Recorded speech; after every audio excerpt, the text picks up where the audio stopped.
Bonsoir à tous au cœur de la mêlée, l'émission rugby quotidienne de Sud Radio, la radio de la Coupe du Monde de rugby. Au sommaire ce soir, de la fraîcheur pour les Bleus avec le journal de la Coupe du Monde, la compo du 15 de France disséquée par nos consultants et nos invités. Ce soir, Eric Bonneval, Benoît Auguste, Philippe Seller, Henri Nérou. Des cadeaux à gagner tout au long de l'émission. C'est ça la Coupe du Monde sur Sud Radio. Merci d'être avec nous au cœur de la mêlée. Sud Radio, au cœur de la mêlée. Bonsoir à tous, bonsoir Lucien Gasparac. Bonsoir à tous, ravi de vous retrouver. Et bonsoir Eric Bonneval, notre consultant Sud Radio. Salut Eric. Bonsoir à tous. Bon, on va commencer avec la question avec laquelle on a fini quasiment hier avec Johan Huget et Andrew Mertens. Tu donnerais quelle note au premier week-end de la Coupe du Monde, Eric? Sur 10 hein. Sur 10 Ouais. Pour les Français, 10 sur 10. Et non, sur l'ensemble, un bon 8 sur 10. Bon, voilà, c'est vrai, je partage. C'était un grand week-end et ça s'annonce bien puisque ça va reprendre dans 2 jours. France-Uruguay, 21h, ce sera à Lille et bien sûr à vivre sur Sud Radio. On va vibrer avec les Bleus. Le journal de la Coupe du Monde, bien sûr, pour commencer, avec Maxime qui va nous envoyer le petit jingle parce que Lucien nous a rejoint avec toutes les dernières infos. Sud Radio, le journal de la Coupe du Monde. Lucien Gasparac avec nous donc pour les dernières infos. Et les dernières infos, c'est Fabien Galtier qui a dévoilé cet après-midi la compo des Bleus et il y a du roulement. Oui, c'est toujours un événement attendu, la compo, et on a pu voir le retour de Anthony Jelonche. Bon, c'était un secret de polichinelle après l'entèlement des chasubles ce lundi. Et il va faire hier. Oui, voilà, quasiment. Il va faire son retour après 200 jours tout pile après sa rupture des ligaments croisés. Il va démarrer au poste de numéro 8 et en tant que capitaine, on écoute sa réaction en conférence de presse. Je suis très content de revenir, c'est sûr, j'ai douté au début de ma rééducation, mais je savais que j'avais 6 mois et que j'avais vraiment en tête de cette Coupe du Monde. Je voulais bosser très fort, je pense que j'ai travaillé très fort pendant ces 6 mois, je me suis donné la chance de revenir et aujourd'hui revenir pour ce match de Coupe du Monde en étant capitaine, c'est une énorme fierté pour moi et je ferai tout pour amener mes coéquipiers vers la victoire. Voilà, Jelon, capitaine, le joueur de Vic Fezensac qui mènera les Bleus après 6 mois et demi d'absence. 12 changements dans le 15 de départ. Oui, seuls Gabin Villiers, Yoram Moefana et Cameron Woki conservent une place de titulaire pour ce deuxième match. À noter Bastien Chalureau qui va participer à son premier match et qui va démarrer sur le banc. Et Jonathan Danty, pourtant annoncé de retour, qui n'est pas retenu. Et c'est donc Yoram Moefana qui conserve le numéro 12. Fabien Galtier s'est expliqué sur ce choix en conférence de presse. Là aussi, c'est une histoire de choix, de décision et d'analyse. Il nous semble qu'aujourd'hui, Yoram Moefana est prêt à jouer ce match, à enchaîner une deuxième fois au centre. Jonathan Danty était candidat, bien sûr, était postulé pour ce match. Nous avons décidé de positionner Yoram en 12.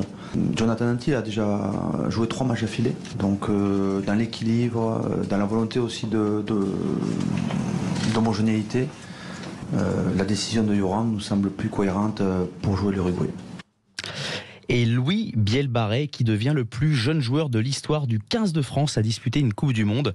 À 20 ans et 88 jours, très exactement, il deviendra le plus jeune joueur de l'histoire des Bleus à disputer un match de Coupe du Monde. Et il détrône Romain Ntamak, à qui on pense, qui était âgé de 20 ans et 143 jours lorsqu'il avait disputé son premier match lors du Mondial 2019. Oui, c'était contre l'Argentine.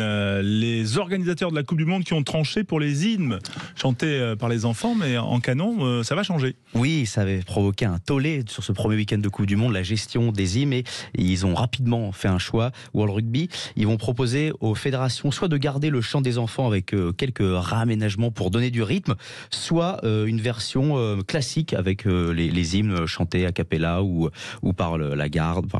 Voilà, donc le World Rugby qui a tranché sur le choix des hymnes. Est-ce qu'Eric Bonneval, notre baryton, a un avis sur la question ? Oui, c'est dommage pour le travail qui a été fait en amont par les enfants, tout simplement. Mais ça peut s'entendre. Même si, lors du match d'ouverture, c'est vrai que la Marseillaise a été rapidement couverte par les chants du public, hein, mais ça c'est systématique. Oui, la sanction est tombée pour le premier carton rouge de cette Coupe du Monde. C'est Tom Curry, l'anglais. Oui, le 3e ligne anglais Tom Curry a coupé une suspension de 2 matchs.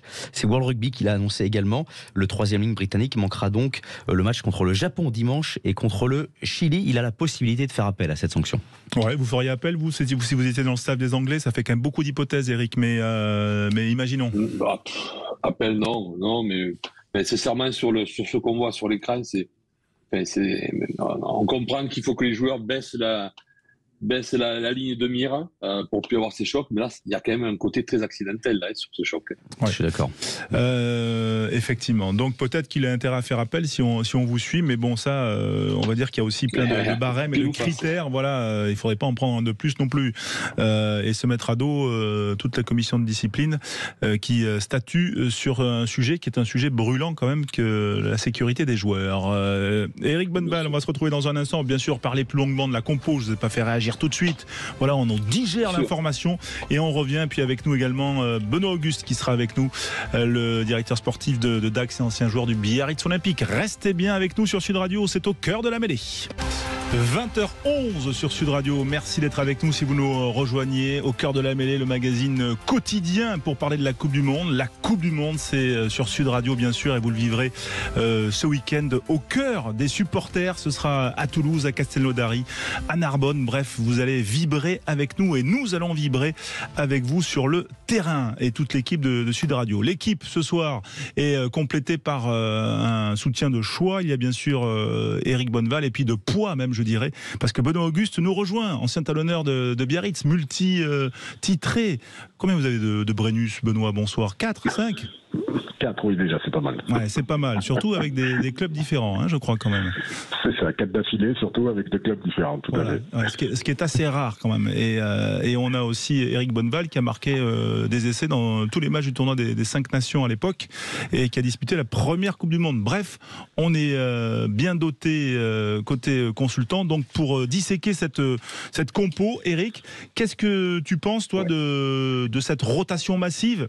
12 changement aujourd'hui, 3 joueurs seulement qui restent, comme le disait Lucien, c'est Gabin Villiers, c'est également Yoam Moefana et Cameron Woki. Ça me paraît tout à fait logique et j'ai presque envie c'est presque une caricature, mais les 3 joueurs qui restent, ce sont peut-être les 3 joueurs qui n'ont pas été les plus à l'aise lors de ce premier match et qui ont besoin de jouer, de retrouver peut-être de la confiance, comme Villiers. Il a besoin de retrouver du temps de jeu, lui, à l'aile. Il a une saison compliquée, il a joué que 4 matchs dans la saison régulière. C'est des joueurs qui ont besoin de donner plus à cette équipe de France pour retrouver leur niveau, mais ça me paraît tout à fait logique, tout ce turnover vu l'équipe qu'on aura en face. Benoît Auguste, est-ce que cette équipe de France, là, quand elle fait rentrer entre guillemets les doublures ou les coiffeurs, j'aime pas trop ces termes, mais bon, c'est pour aller plus vite. Est-ce qu'elle est à l'abri d'un trou d'air comme ça a pu être le cas, je sais pas, en 2011 par exemple, voilà, où il y avait quand même des hauts et des bas? Oui, il y a eu des hauts débats. Après, je dirais, sans faire offense à l'Uruguay, que l'opposition ne sera pas celle du Tonga, puisque vous faites référence à ce match contre les Tonga. Au Japon, au Canada aussi, au Japon, dans les matchs de 2011. Hein. Ouais, je trouve que depuis 4 ans, la hiérarchie est assez bien établie. Apparemment, elle est acceptée par les joueurs, mais on sent aussi qu'à chaque fois que les entre guillemets titulaires sont absents, l'équipe de France tourne aussi et le système est bien ancré. Donc voilà, je pense que les joueurs surtout l'ont accepté. Ça fait penser un peu à l'équipe de hand de Claude Onesta qui avait défini des rôles bien précis et chacun travaillait pour l'équipe pour aller vers un titre, un but commun. Ouais, ça c'est assez nouveau quand même, Eric Bonneval. On va dire ça fait comme un club. Il y a eu des bonnes périodes. C'est une vraie équipe. Hein, vous avez vécu ça, vous, avec l'équipe de France à l'époque, hein, c'est vrai, avec l'époque de Jacques Fouroux dans les années 80, il y avait une forme de hiérarchie, mais là, on sent que c'est clairement établi, quoi. Il a un système de ranking, c'est ce qu'appelle Fabien Galtier. Oui. Ouais, bref, il y a une hiérarchie. Il aime me parler anglais maintenant, Fabien. Non, mais c'est établi, mais c'est logique. Mais cette équipe... on voit que même les joueurs qui arrivent, alors qui ne sont pas les premiums, comme on a pu à un moment donné, chaque fois qu'ils sont sur le terrain, ils sont au diapason. Je veux dire, il y a très peu de joueurs qui se manquent et qui jouent, qui passent à côté de leurs prestations. Donc là, c'est une vraie équipe de France. C'est pas une sélection qu'on a sur le terrain, c'est une équipe de France. Là, il y a du turnover, mais ceux qui seront sur le terrain, j'en suis sûr, vont aborder le match comme s'ils jouaient les Blacks ou l'Afrique du Sud. C'est les mêmes peut-être qui ont joué en tournée en Australie, qu'on pensait qu'ils allaient prendre 30 points et qu'à la sortie, ont ramené des victoires. Donc je veux dire, non, je suis vraiment pas inquiet parce qu'il y a vraiment un état d'esprit de cette équipe. Il y a vraiment une ligne directive et tout le monde a adhéré à cette façon de fonctionner. Et ils vont vraiment tous dans le même sens. Oui, Benoît Auguste, quand même, cette équipe, elle est avec Bourgarit, elle est par exemple aussi efficace qu'avec Movaca ou Marchand qui est blessé là pour ce match. Oui, je pense qu'au niveau de la qualité des joueurs, il n'y a rien à envier, mais c'est surtout, je reviendrai sur l'état d'esprit et le rôle que Fabien ou le staff a réussi à inculquer à chacun. Et personne demain, sinon le match est ce week-end, pardon, on s'y perd un peu. Jeudi. Personne va tirer son épingle du jeu ou va essayer de chercher à gagner sa place pour le match suivant. Le but, c'est que l'équipe gagne avec le point de bonus, que tout le monde soit dans le même mood et que tout le monde arrive d'essayer d'être champion du monde. Et on a quand même aussi des générations exceptionnelles avec un réservoir de joueurs qu'on a rarement eu en équipe de France. Oui, Lucien. Après, il y a tout de même un enjeu pour ces joueurs qui jouent ce match de l'Uruguay, c'est que effectivement le 15 titulaire est très établi chez Fabien Galtier, mais il y a encore quelques incertitudes sur le banc, notamment à savoir si on joue en 5-3 ou en 6-2, et c'est peut-être là où il y a des places à aller chercher pour cette membre de un peu la deuxième équipe de France. D'ailleurs, il a choisi un 6-2 là. Ouais, je pense aussi quand même que les trois qui sont titulaires encore et qui l'étaient sur la semaine d'avant, je suis pas sûr que ce soit uniquement pour prendre du temps de jeu, mais peut-être aussi qu'il y a une rotation et des garçons qui vont rentrer. Je pense à Woki en deuxième ligne de la concurrence, en passant d'Anti à la place de Moefana. Et je pense que le petit Biel Barré a un coup à jouer pour la suite de la compétition. Justement, le regard de l'ailier, de l'ancien ailier Bonneval sur l'ailier Biel Barré, quand même, c'est un phénomène. 20 ans, un record de précocité en Coupe du Monde, on le disait. Voilà, on l'a vu sur notamment les matchs de prépa et le premier en Écosse. Il est quand même, il est bluffant. Ah, il est bluffant, oui, tout à fait. Vous l'attendiez à ce niveau-là, vous? Alors, ça faisait un moment qu'on parlait de lui, mais avec Bordeaux, je ne l'avais jamais vu. Je l'avais vu ponctuellement faire des choses super intéressantes, surtout en Coupe d'Europe, son premier match de Coupe d'Europe où il avait été monstrueux.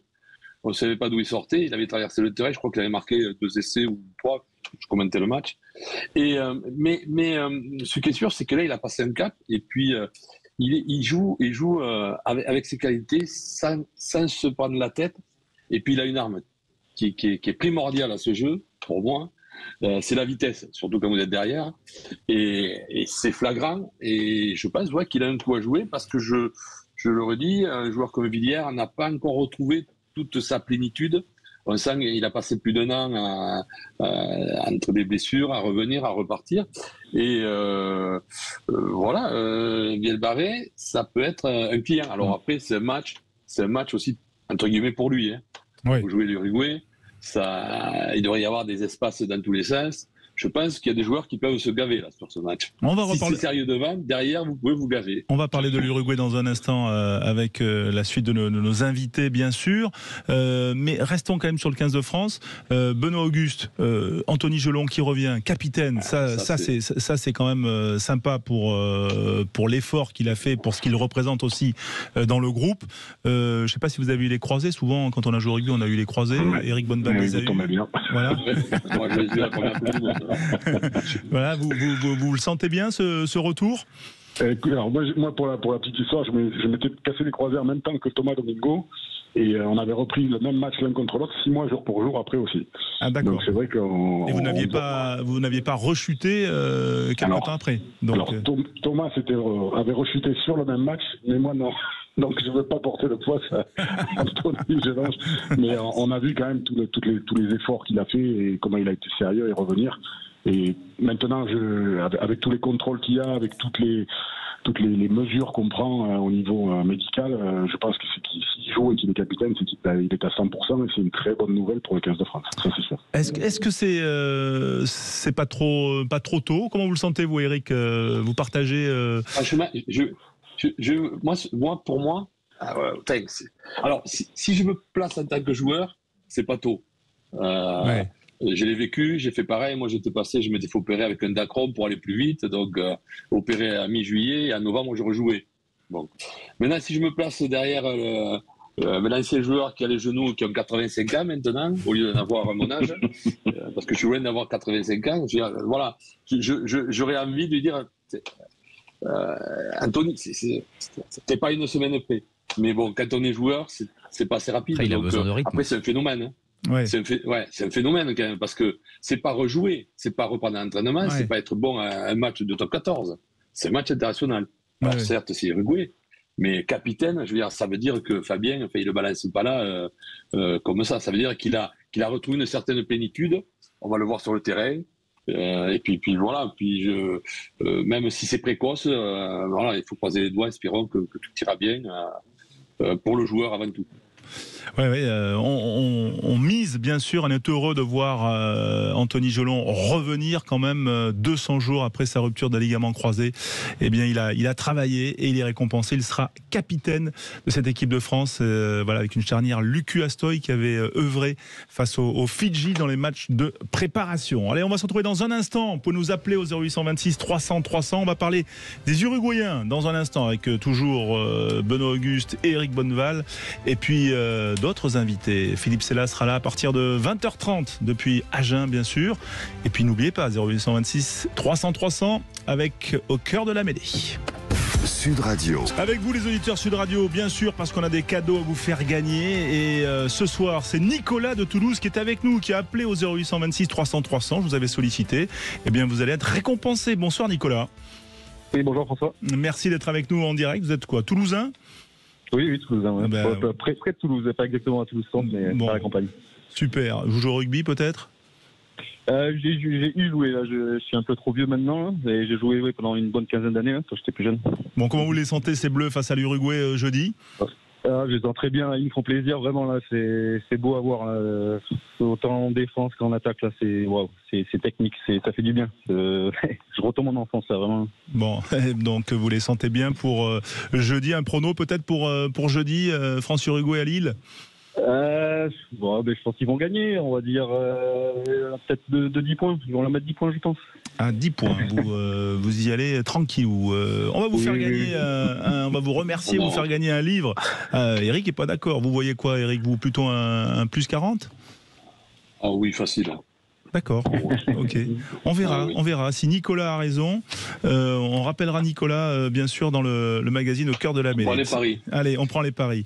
On va vous faire gagner un livre de Philippe Spanghero, Au cœur de l'Ovalie, 150 mots, expressions, anecdotes de légende sur le rugby. Voilà, on vous l'envoie et on est content. On vous remercie pour votre fidélité, Nicolas. Merci d'avoir été avec nous en direct sur Sud Radio. Et allez les Bleus, bien sûr. Allez, nos Bleus. Voilà, on va quand même parler d'autres Bleus. C'est l'Uruguay qui est le prochain adversaire. Attention quand même, Eric, je vous trouve un petit peu trop cool là, parce que l'Uruguay, il y a 4 ans, ils ont battu quand même les Fidji, 30-27. Ça avait été un énorme match. Moi, je l'avais commenté et c'était une des grosses surprises de cette Coupe du Monde. Le rugby uruguayen s'est structuré aujourd'hui. Il y a certains joueurs qui jouent en Europe, on en connaît, hein, Santi Arata notamment à Castres, mais pas que. Et également, voilà, il y a une professionnalisation, certes. Tout ça est croissant, mais il y a une structuration en fait, et ce rugby est en train de se structurer. Avec nous également pour en parler, est-ce qu'Henri est là ? Oui, Henri Nérou est là. Bonsoir Henri, ancien patron de Midi Olympique. On est heureux de vous avoir en direct sur l'antenne de Sud Radio, Henri. Merci, je suis présent effectivement et je suis heureux de vous voir évoquer ce match France contre les anciens,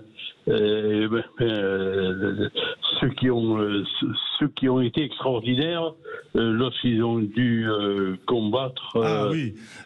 Alors justement, parce que vous avez écrit un livre. Alors c'est pour essayer de comprendre aussi la nature du rugby uruguayen, parce que c'est un rugby marqué par les immigrants britanniques qui sont venus développer finalement le rugby. Et puis il y a eu aussi un drame il y a 51 ans très exactement. C'était les survivants. Je crois que vous avez écrit un livre à ce sujet, Henri Nérou. Et dans les tribunes jeudi à Lille, il y aura un peu le héros de cette catastrophe aérienne qui a fait, je crois, il y a eu 16 survivants. C'était il y a 50 ans. Je crois que les joueurs sont restés 50 jours dans la cordillère des Andes après un crash d'avion, hein, Henri. Oui, effectivement, mais c'était... il y aura donc, vous venez d'en parler, il y aura donc le héros des héros de cette aventure qui a été extraordinaire, qui s'appelle Fernando Parrado, qui était deuxième ligne, qui était un homme au départ qui était très très en retrait, et d'ailleurs lorsque je l'avais interviewé et lorsque j'ai pu, je vous dis rapidement ce qu'il avait fait. Il a vu lorsque l'avion est tombé, sa mère est décédée, lui a été jeté dehors parce qu'il était considéré comme mort. 3 jours après, il revenait à la vie. Il avait accompagné sa jeune sœur jusqu'à la mort. Et c'est lui qui, à partir du 12 décembre, a pris la décision de partir dans la cordillère des Andes, monter jusqu'à 4200 mètres d'altitude, descendre au péril de sa vie, et puis être recueilli avec Roberto Canessa, qui était l'autre héros, et recueilli par un muletier chilien qui s'appelait Sergio Catalan. C'est une histoire qui est absolument extraordinaire et qu'on ne reverra jamais plus. Ils étaient 16 survivants pour 29 morts, 16 survivants qui ne sont plus que 14, puisque 2 sont décédés en 2021 et cette année. Voilà, et de ce club des All Christians qui est souvent le club qui est la pépinière un peu du rugby uruguayen. Tiens, Benoît Auguste est toujours avec nous, Henri, vous restez avec nous, mais Benoît est toujours avec nous parce que vous, à Dax, vous avez eu, je ne sais pas s'il est toujours avec vous, hein, Berkesi. Non, on l'a plus. Vous l'avez plus, c'est ça, qui est le numéro 10 des Uruguayens.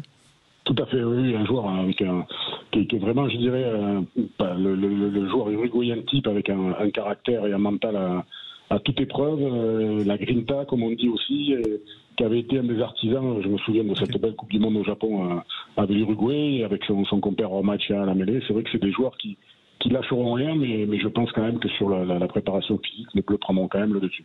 Bon, le rugby uruguayen, Henri, au-delà de la catastrophe dont on a parlé, voilà, c'est un rugby qui se structure quand même en quelques mots. Oui, d'abord, j'ai vécu le premier match France-Uruguay, c'était en juin 1985, c'était après la tournée. Et oui, il y avait certainement Monsieur Bonneval et il y avait une partie de manivelle qui avait été soignée, et je vous prie de croire que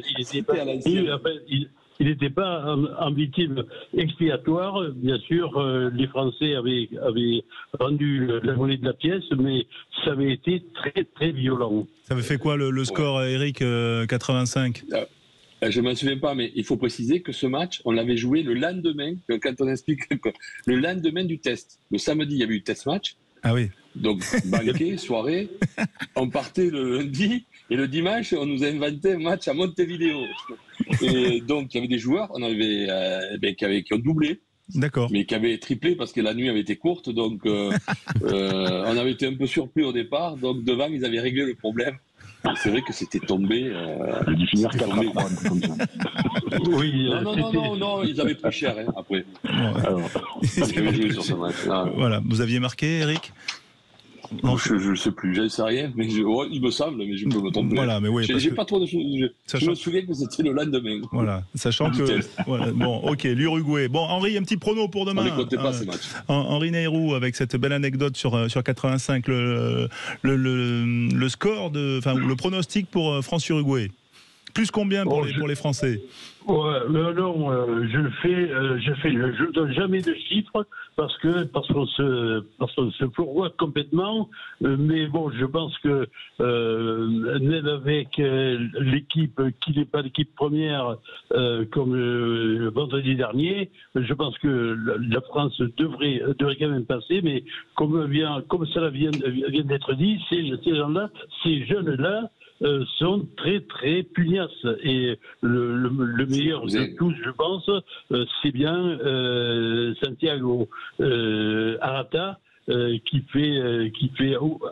qui on fait les yeux doux du côté de Castres, du côté du Stade Toulousain et aussi du côté du Stade Français. Et c'est un homme formidablement bien à tout point de vue. Bon, Santi Arata, effectivement, qui a un sacré caractère, effectivement, qui est un très bon joueur. Et c'est vrai qu'il va falloir s'en méfier quand même demain. Jeudi. Oui, bien sûr. Eric. Bien sûr, mais les Uruguayens, c'est les cousins des Argentins. Hein. Donc, alors, c'est pas les grands frères, mais ils ont cette qualité, ils vont rien lâcher, ils vont s'envoyer. Ça, on peut être sûr qu'il va y avoir de la grinta sur le terrain. Maintenant, je pense que l'équipe de France, moi, j'ai rarement vu un collectif aussi costaud, aussi fort, aussi homogène. Donc, quand on est capable de mettre 27 points au Black en étant moyen, presque. Voilà, je suis pas inquiet. Non, sincèrement, je suis pas inquiet. Je serais déçu si on manquait ce match. D'accord. En tout cas, il faudra. Maintenant, remarquez que les joueurs d'Uruguay, ils ont une grinta qui est extrêmement importante. Hein. Ils ne lâchent rien, même si techniquement et même physiquement, ils sont en retrait. On n'imagine pas quand même une victoire de l'Uruguay, mais je pense que ce sera un peu moins violent qu'en 1985. Mais ça vaudra quand même un détour. Sinon, il y aura plus grand monde sur le terrain. Ouais. Voilà, on espère que ça sera discipliné. Henri, on va vous remercier, Henri Nehirou, ancien patron de Midi Olympique, bien sûr, et pour ces anecdotes. Voilà, et on va enchaîner également avec Paul Perrier, qu'on accueille sur l'antenne de Sud Radio. Bonsoir, Paul. Bonsoir François. Avec vous, on aborde bien sûr les légendes du rugby, voilà, les joueurs qui ont marqué les différentes sélections. Auteur du livre Les 300 meilleurs joueurs de l'histoire. Alors on est quand même obligé de parler quand même des Uruguayens, notamment du castré Rodrigo Capo Ortega et surtout de la famille Ormaechea, Paul Perrier, côté uruguayen. Oui, on va parler de ces deux joueurs qui ont marqué l'histoire des Teros, le nom de cette équipe qui tire son nom d'un oiseau d'Amérique du Sud. Le premier, vous l'avez dit, Rodrigo Capo Ortega est bien connu des amateurs de rugby chez nous, double champion de France. Il a en effet évolué 18 saisons avec le Castres Olympique. Solide guerrier, le rugueux deuxième ligne qui a découvert le rugby dans une école anglaise, connaît sa première sélection avec l'Uruguay en 2000, un an après la première participation du pays à la Coupe du Monde. Il évolue alors en Uruguay au sein du Carrasco Polo Club, mais il est vite repéré par le club de Millau, dans l'Aveyron, où il débarque à 21 ans comme joker médical. Et grâce à ses performances, il attire l'œil des clubs pro et c'est Castres qui arrache le morceau. Au sein du CO, il devient rapidement un cadre, comme il est un pilier de sa sélection.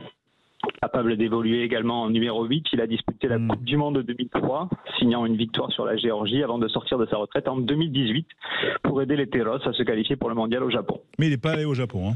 Non, il n'est pas allé. Il a fait les qualifications, il a fait le job, mais il n'est pas parti au Japon. Ouais. Alors que la famille Ormaechea, on va dire c'est de Coupe du Monde en Coupe du Monde, hein, parce que la première Coupe du Monde uruguayenne, c'est 99, et il y avait un certain Diego. Hein. C'est ça, Diego Ormaechea, exactement. C'est le deuxième grand nom. Il a été introduit au Rugby Hall of Fame en 2019, en même temps que des joueurs comme Richie Mako ou Os Durant, excusez du peu quand même.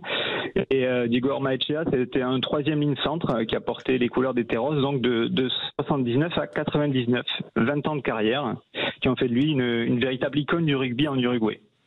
Et c'est d'ailleurs lui qui a marqué le premier essai de l'Uruguay en Coupe du Monde lors du premier match face à l'Espagne en 99, vous l'avez dit. Il avait plus de 40 ans à l'époque. Voilà, mais après c'est les fistons qui ont repris l'affaire.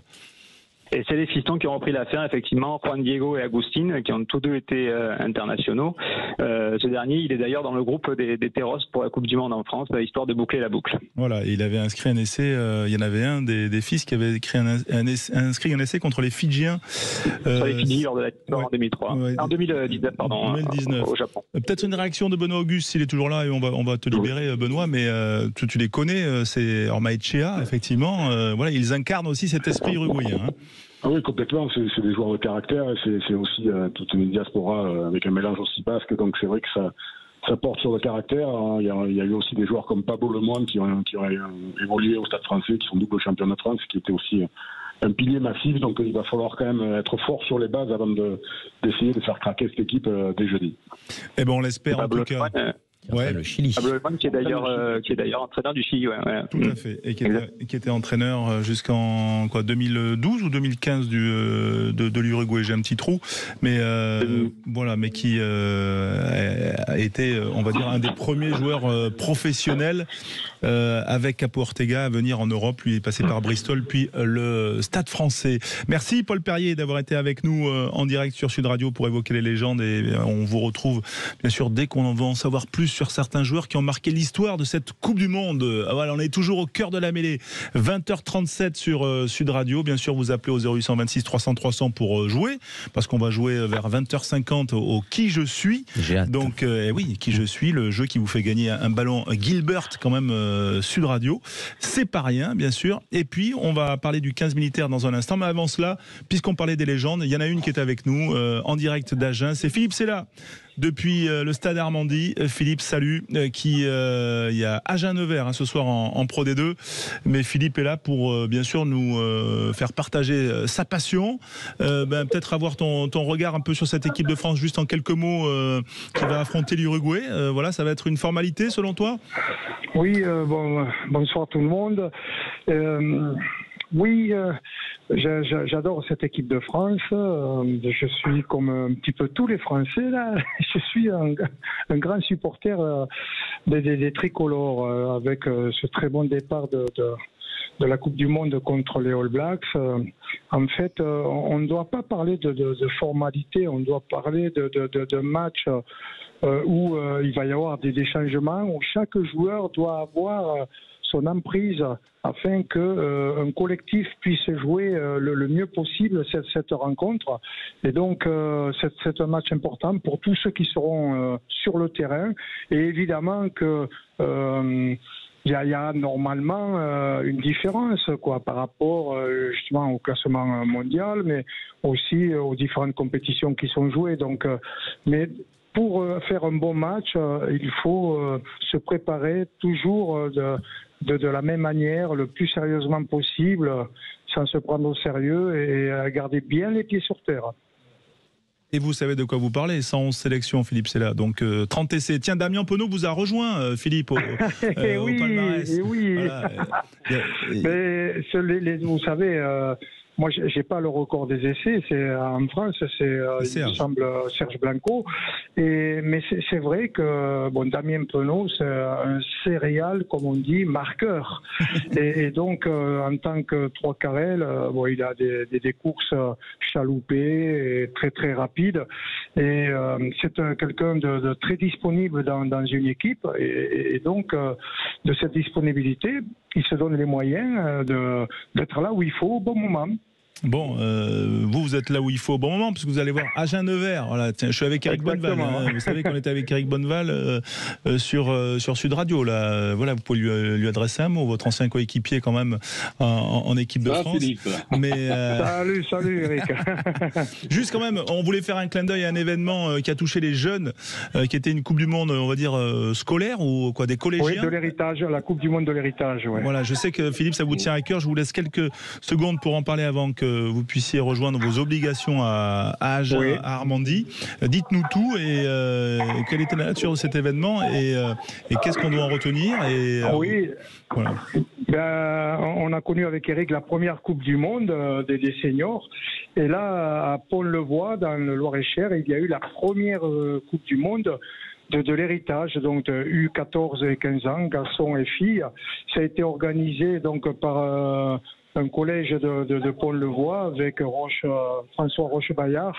Et donc, il y a eu une vingtaine d'équipes masculines et féminines du monde entier qui sont venues. Il y a donc des équipes scolaires, mais il y a eu aussi des invitations d'associations caritatives, dont celle dont je suis le président des Enfants de l'Oval. C'était magnifique. Alors je vous dis ça parce que on peut... qui était important, c'est que tous les garçons et les filles jouent au rugby pendant toute la semaine, qu'il faisait chaud, Tout le monde s'est vraiment régalé. Et il y avait aussi du culinaire. Donc il fallait qu'ils fassent de la cuisine, les garçons, les filles. Et puis il y avait d'autres activités aussi. Et sur l'ensemble des activités qu'il pouvait y avoir durant toute la semaine, ce sont les jeunes filles des maquis de Madagascar qui ont gagné. Donc des enfants de l'Oval. C'était génial. Alors les filles, je vais vous expliquer quelque chose de très émouvant. Ces filles, elles pleuraient quand elles ont perdu contre les All Blacks, contre les filles. Donc elles pleuraient. C'était incroyable. Et quand elles ont gagné, qu'on leur a dit c'est vous qui avez le plus de points sur l'ensemble des activités, elles ont remis ça, elles ont pleuré tout autant. Voilà, c'est émouvant, c'était très sympa. Voilà, épreuve combinée entre rugby donc et cuisine pour les jeunes U14, U15 à Pont-le-Voix, la Coupe du Monde de l'héritage Loir-et-Cher. Et si on veut plus d'infos et bien sûr en savoir plus, on va sur le site des Enfants de l'Oval. Ton association, Philippe. Enfants de l'Oval.org. Voilà, et bravo pour tout le travail que tu fais avec cette association depuis déjà ça fait 20 ans, de longues années. Merci Philippe. Ton petit prono quand même sur France-Uruguay, tu vois un écart de combien toi? C'est la France gagnée avec le bonus offensif.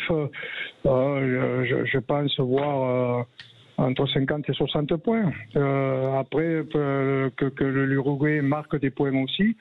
Je pense que c'est possible parce que le match peut être débridé et ce que j'espère, c'est que personne ne retienne, ne mette un frein à main, que tout le monde puisse s'éclater le mieux possible dans cette rencontre. Et qu'on vibre. Pour essayer de prendre des places pour certaines toujours aussi. Voilà, bien sûr. Et qu'on vibre bien sûr comme on l'a fait tous à l'unisson au Stade de France. Merci Philippe Sella, légende du rugby français sans sélection à Agen-Nevers. Ce soir, la Pro D2 qu'on vivra demain sur Sud Radio avec Alexandre Priam et toute l'équipe. 0826 300 300.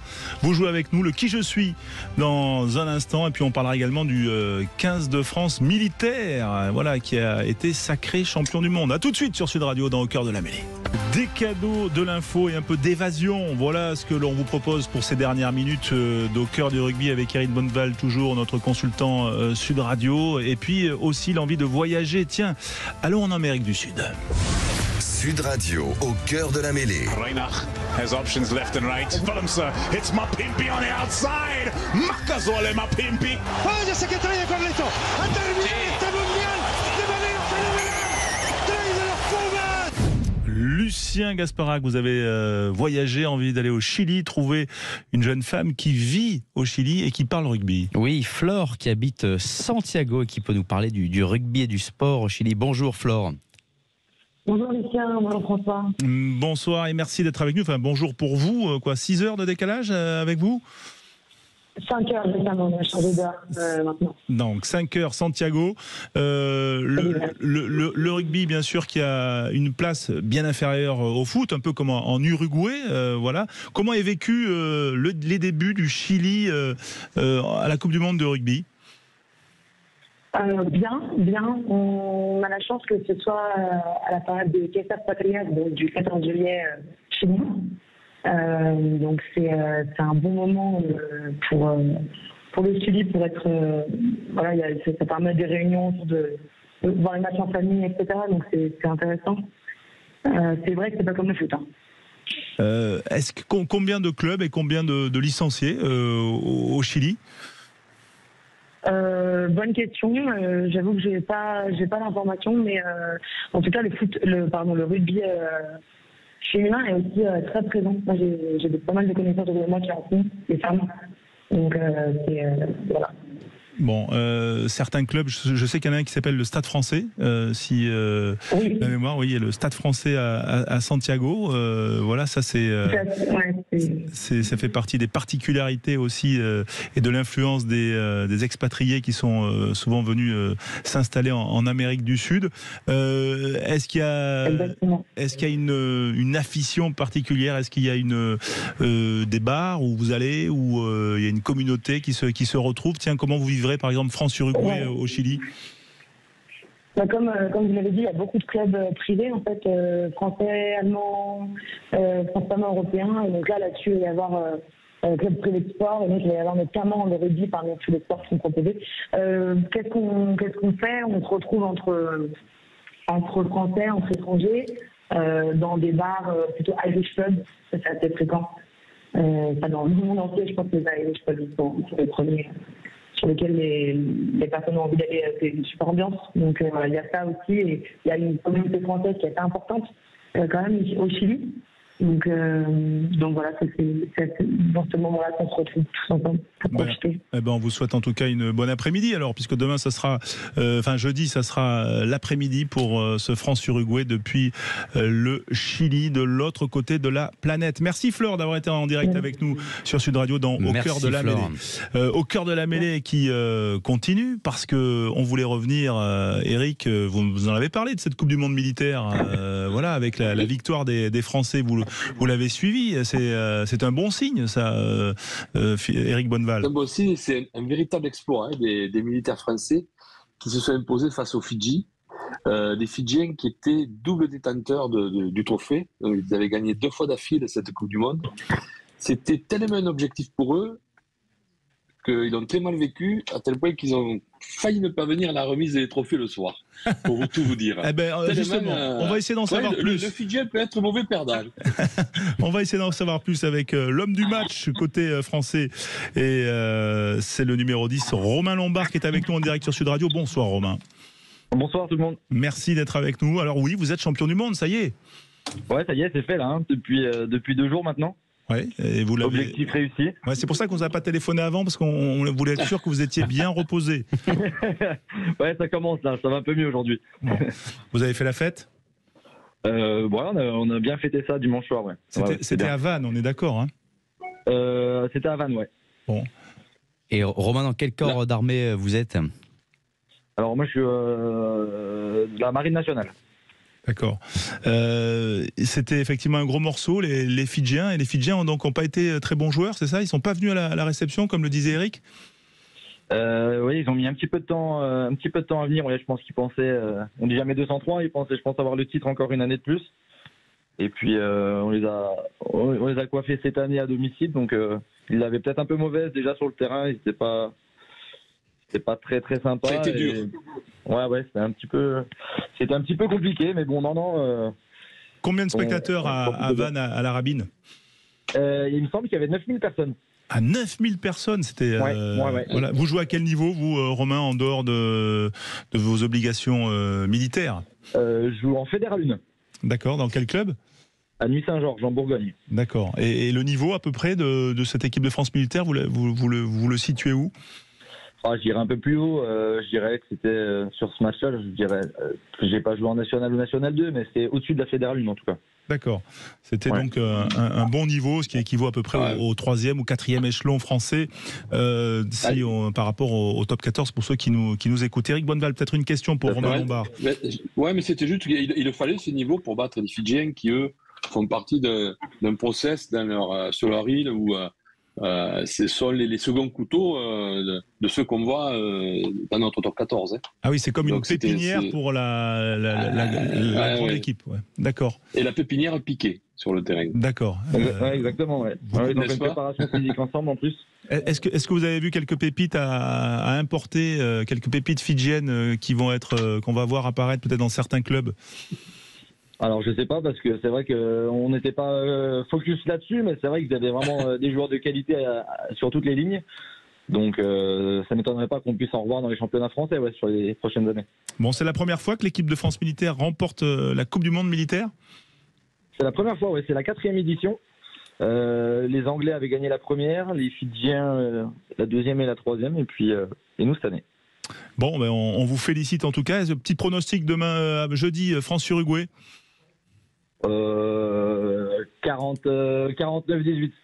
49-18, voilà, qui est large, mais qui est peut-être pas loin de la réalité, ou en tout cas de celle que nous rêvons d'avoir. Merci Romain Lombard d'avoir été avec nous sur Sud Radio, et bravo pour ce titre donc de l'équipe de France militaire championne du monde de rugby aux dépens des Fidjiens, 25-22, c'était il y a 2 jours, mais on voit que vous avez bien récupéré. Bravo à vous. Merci beaucoup. Allez, on va passer à notre dernière séquence de cette émission Au cœur de la mêlée. C'est la séquence que vous attendez tous, parce qu'on peut gagner un cadeau. C'est un ballon Gilbert, voilà, et c'est Lucien Gasparac qui va vous aider à le gagner avec le Qui je suis. Sud Radio, la radio de la Coupe du Monde de rugby. Alors, puisqu'on ne se connaît pas, présentez-vous.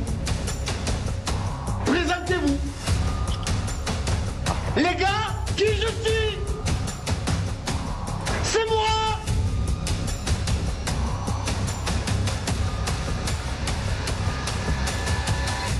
C'est moi! Je suis un monsieur!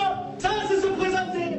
Il y a la Coupe du Monde et juste en dessous, il y a le Qui je suis de Sud Radio pour remporter un ballon officiel, Gilbert, que vous pouvez voir sur le live Twitch, voilà, que je vous montre. Sud Radio inscrit dessus sur les coutures.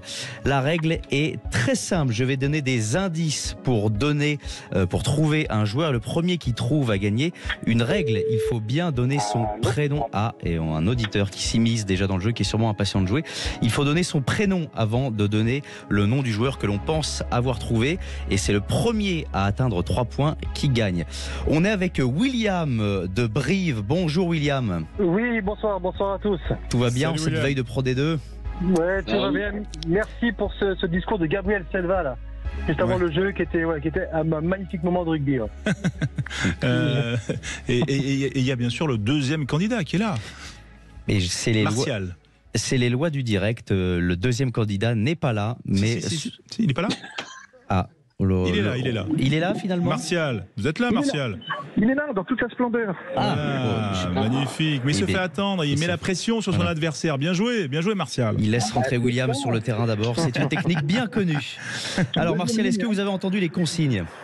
Ça va pas tarder. Il est tout long, William? Très bien. Alors Martial, je répète, vous devez donner votre prénom avant de jouer. On y va, il ne nous reste pas beaucoup de temps. On y va. À mon top, mon nom est associé à une marque de rasoir. Je suis réputé pour mon pied gauche. Je suis Johnny. Martial, Gillette. William a dit Johnny avant, du coup. Puisque Gillette, que je sache, n'est pas un joueur champion du monde avec l'Angleterre. Donc c'est bien Martial qui remporte le premier point pour Johnny Wilkinson. Peut-être que Gillette un jour sera un joueur CM, mais pas encore. Messieurs, est-ce que vous êtes prêts pour ce deuxième point qui peut être déjà décisif pour Martial? Top, mon frère joue en top 14, mais nous n'avons pas la même corpulence. Je suis l'impact player de Fabien Galtier. Ma femme, Martial. Ma sœur. Ma sœur. Marlène, non, il joue pas sur le terrain. On continue. Ma famille entière est liée au rugby. Je joue à Lyon, j'ai joué à Toulon et à Perpignan. Je pèse 135 kilos. Je suis un représentant du rugby du Pacifique. Romain machin. William. C'est Romain Taufifenua. Et un point pour William. 2, non Romain. Allô. Oui. Messieurs, il faut bien dire votre prénom avant de jouer. D'accord. Très bien. C'est parti, troisième. Top, je joue dans un gymnase. Je ne peux pas mettre de nœud de papillon. En effet, mon cou n'a rien envie à celui d'un taureau. Mon nom de famille est le synonyme pour dire Minet ou Matou. Je suis un Bourguignon pure souche. J'ai de nombreuses sélections en équipe de France. J'ai participé à la Coupe du Monde 2019, mais pas à celle de William. William Kamicha. Et un point pour William. Vous avez Catwoman, c'est bien aussi. Ah, Catwoman, c'est comme Gillette, ça ne marche pas. Merde. Attention William, si vous remportez ce prochain point, vous remportez ce que tout le monde envie, le ballon officiel de Sud Radio. Quand j'en pleurerai. Top, je suis un joueur du Pacifique, je joue deuxième ligne, mais j'ai pris ma retraite pour mon dernier match. J'ai marqué une transformation, mes coéquipiers m'ont laissé transformer William. Et c'est un point pour William. Bravo William, très belle remontada de Joe Tekori, effectivement. Et vous remportez ce ballon. Martial, n'hésitez pas à nous rappeler au 0826 300 300 et bravo à William pour remporter le Qui je suis. Merci William, merci Martial, bravo à vous. Merci à vous. Bravo Lucien, bien sûr, 0826 300 300. Merci d'avoir été avec nous au cœur de la mêlée, c'est tous les soirs à 20h, bien sûr. Demain, la Pro D2 sur Sud Radio, Alexandre Priam sera là. Merci Eric Bonneval pour voilà, d'avoir été avec nous, bien sûr. On se retrouve très vite sur l'antenne de Sud Radio. Et puis, allez les Bleus. C'est jeudi, le France-Uruguay. Allez, bonne soirée.